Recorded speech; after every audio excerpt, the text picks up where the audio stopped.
என்னதான் சார் உங்க தலைவர் செஞ்சாரு? தள்ளாடும் பொருளாதாரத்தில் இருந்த நம்ம தாய் திருநாட்டை வலுவான உட்கட்டமைப்பை கொண்டு வந்து உலகின் 5வது பொருளாதார நாடாக உயர்த்திய உன்னத தலைவர் சார் அவர். That is Rocky's KGF.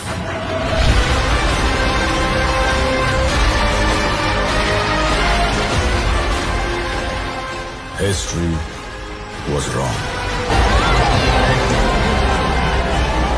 Powerful people make places powerful. Highway வந்து கொஞ்சம் டெவலப் ஆனதுனால நம்ம ஏரியாவும் நல்லா டெவலப் ஆயிருக்கு. 2 மணி நேரம் 3 மணி நேரம் டிராஃபிக்ல இருக்கணும். டிராஃபிக் இல்லை, ஃப்ரீயா போயிட்டு வரோம்.